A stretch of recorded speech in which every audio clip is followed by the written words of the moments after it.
వీక్షకులందరికీ నమస్కారం. 2026వ సంవత్సరం ధను రాశి వారికి ఏ విధమైనటువంటి ఫలితాలను ఇవ్వబోతూ ఉన్నది అనేటువంటి విషయాన్ని క్లుప్తంగా తెలుసుకునేటువంటి ప్రయత్నం చేద్దాం. ధను రాశి వారికి ఇది చాలా ప్రత్యేకమైనటువంటి వీడియో.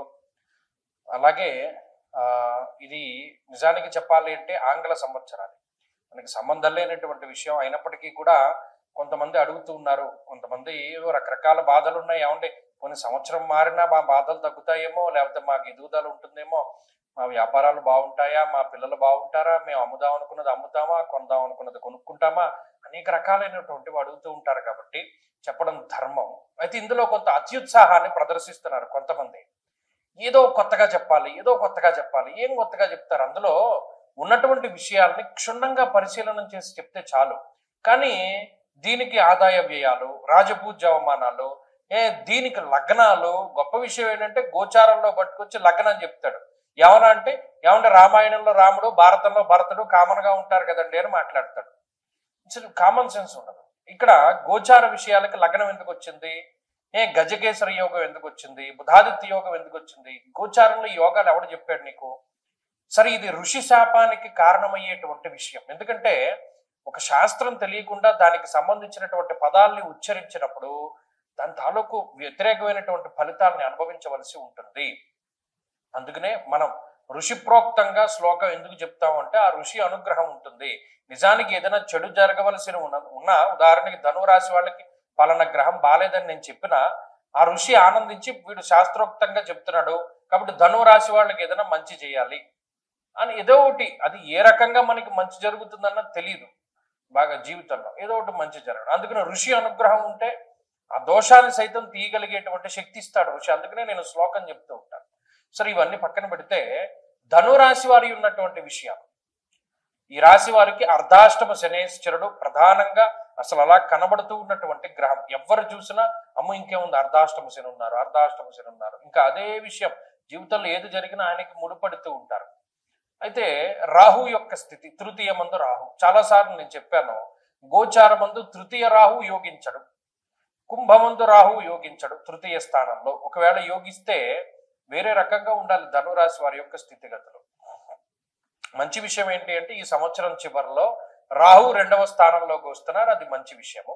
ఆ రాహు 2లో యోగిస్తారు. మీకు ఆ మార్పు తెలుస్తుంది ఖచ్చితంగా. ఇక దీర్ఘ సంచార గ్రహమైనటువంటి గురువు జూన్ 2వ తారీఖు వరకు సప్తమ స్థానమందు, జూన్ 2 దగ్గర నుండి అక్టోబర్ 31 వరకు అష్టమ మందు, అక్టోబర్ 31 దగ్గర నుండి సంవత్సరం చివరి వరకు నవమ స్థానమందు ఉంటారు. అంటే ఈ సంవత్సరంలో కొంతలో కొంత ఒక 3.5 నెలలు మినహాయించి మిగతా అన్ని నెలల్లోనూ కూడా గురుబలాన్ని ధనురాశి వారు పొందగలుగుతున్నారు. ఇది చాలా మంచి విషయము.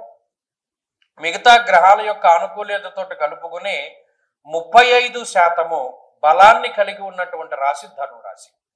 35% గురుడిచ్చేటువంటి బలం ఖచ్చితంగా వస్తుంది. కాబట్టి పాస్ అయ్యారు, పాస్ మార్క్ వచ్చేసింది.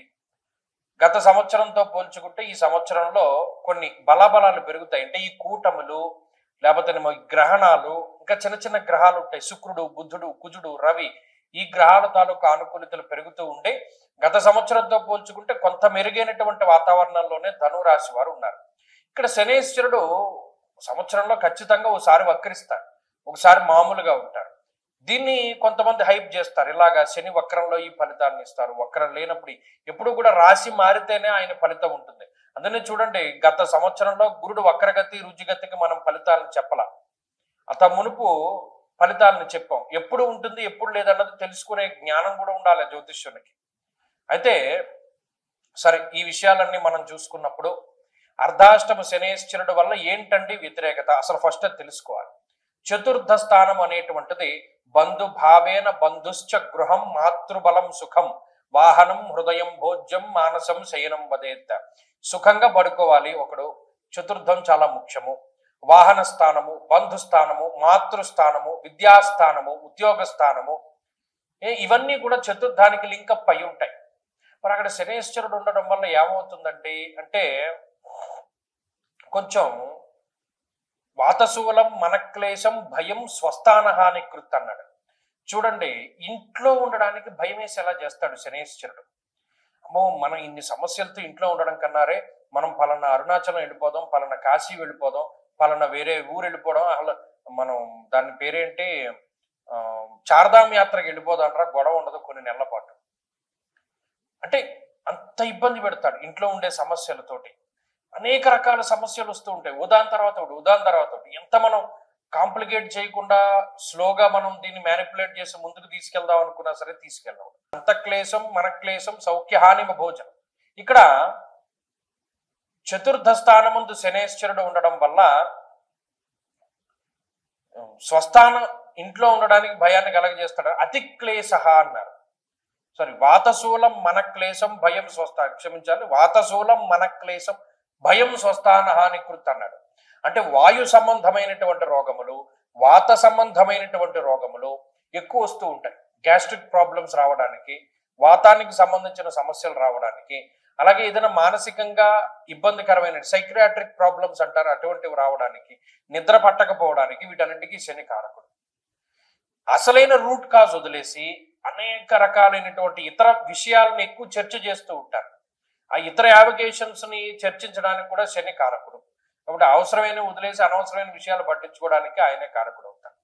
అలాగే భయం ప్రసూతి దేహ పీడాచహ, ఎంత కష్టపడుతుందో శరీరం అన్నాడు. ఇది అర్ధాష్టమ శని వల్ల కలిగేటువంటిది. కాబట్టి ఇక్కడ ప్రధానంగా మనం దృష్టిలో ఉంచుకోవాల్సినవి ఏంటంటే ఈ విషయాలన్నీ, ప్రత్యేకించి గృహ సంబంధమైన విషయాలు, ఉద్యోగ, విద్య, మాతృ, బంధు, వీటికి సంబంధించిన స్థానాలు అవన్నీ దెబ్బతింటాయి. మరి వీటి నుండి ఎలా బయటపడతారంటే ఆ గురుబలం వచ్చినప్పుడే వీటి నుండి బయటపడుతూ ఉంటారు. గురుబలం తగ్గినప్పుడు ఈ ఫలితాలు అనుభవిస్తూ ఉంటారు. జాతకంలో బలం పెరిగినప్పుడు ఈ ఫలితాలు తగ్గుతూ ఉంటాయి. ఇవన్నీ కూడా ఇంటర్లింక్డ్ గా జరుగుతూ ఉంటాయి. ఉత్త గోచారం మీదే ఆధారపడి ముందుకు వెళితే ఎవడో బతకలేడు, జాతకం మీద ఆధారపడి ముందుకు వెళ్ళినా ఎవడో బతకలేడు. చాలా రకాలైనటువంటి ఫ్యాక్టర్స్ పనిచేస్తూ ఉంటాయి. ఇవన్నీ కూడా ఏంటంటే మనం బేరేజ్ వేసుకోవాలి. సో ఈ గ్రహస్థితి మనకి వ్యతిరేకత, ఇది మనకి అనుకూలత, ఇలా మనం తెలుసుకుంటూ ముందుకెళ్ళాలి బ్యాలెన్స్డ్ గా. తప్పితే అమ్మో నాకు అర్ధాష్టమ శని ఉంది, నా జీవితం లేదనుకుంటే ఆడు గురుబలం ఉంది కదా. కాబట్టి ఈ విషయాలను దృష్టిలో పెట్టుకోండి. ఈ సంవత్సరంలో పాస్ మార్క్ వచ్చింది. సరే, ఈ అర్ధాష్టమ శని బలం నుండి అంటే ఈ దోషం నుండి ఎలా బయటపడాలి అంటే శని త్రయోదశలు అని వస్తూ ఉంటాయి. ఆ శని త్రయోదశల రోజున ఖచ్చితంగా శనేశ్వరుడికి తైలాభిషేకాలు, అలాగే వీలుంటే నెలలో మొదటి శనివారం రోజున ఖచ్చితంగా శనేశ్వరుడికి తైలాభిషేకము, తిలదానము ఇవన్నీ కూడా చేస్తూ ఉండడం ద్వారా కూడా మంచి ఫలితాలు వస్తాయి. ప్రతిరోజు వీలున్నంత వరకు శివాష్టోత్తర శతనామావళి స్తోత్ర పారాయణ చాలా మంచి ఫలితాన్ని ఇస్తుంది. రోజు చదువుకోగలిగేటువంటి స్తోత్రం అది. స్వస్తి.